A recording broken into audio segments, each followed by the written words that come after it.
Okay, we are going to look at solving exponential and logarithmic equations because, as we know, they are inverses of each other. So we will use a lot of these properties that you've learned already to solve these. So an equation with variables in the exponents, these are called exponential equations.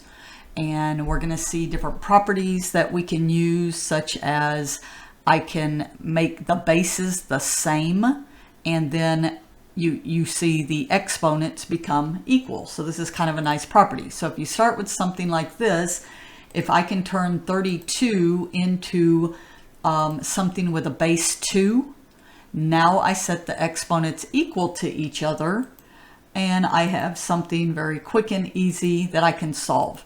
And definitely on these, you're going to really see with logarithms, you need to plug the value back in to make sure that what your answer that you get does check.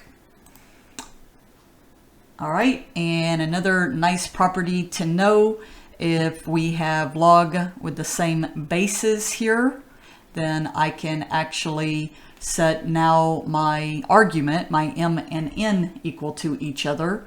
So if I want to solve 3 raised to the x equals 20, and I don't see any way to make this 20 a base 3, I can just simply log both sides. Notice I brought the power down here, and x equals log 20 over log 3, and I can throw that into a calculator to get an approximate answer.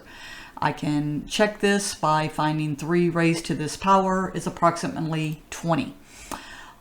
Same thing here. If I have an e now, I want to do a base. If I have base e, I want to do the natural log ln.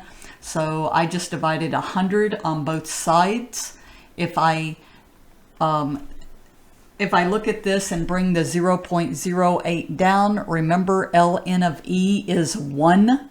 So that's why it vanished. And now I have something that I can solve and throw into a calculator. Here is another one that if I log both sides with the same base, just say base 10, bring down the exponent. So I brought down the exponents. I end up with now my x, my log 4. I can now look at solving logarithmic equations, which involves an actual logarithm. So if I want to solve log base 3, x equals -2, what do we remember? A log is an exponent. So base 3 raised to the -2 equals x. And now I can solve this, and I can plug in and check. And I do see that this is true.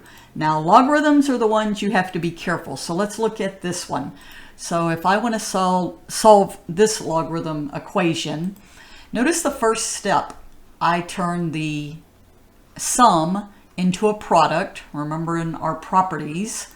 And now if this is a log, base 10, the common log, remember when you don't see a base there, I can take 10 raised to this, 10 raised to this, so both sides. My 10 and logs cancel, my exponents came down, and now I have something so nice and easy that I can even factor and solve. So I get these two answers. Now, logarithms, you need to actually check your answers because you cannot take a log of a negative value. So I go through and I check 2. So I've plugged in 2. Again, here I turn the sum into a product, log of 10. Base 10 raised to what gives me 10. So that worked. That's true.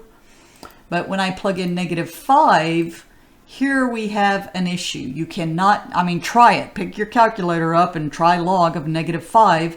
And when you go back and look at the graphs, you will see that you could never, your logarithm never goes with a negative x value.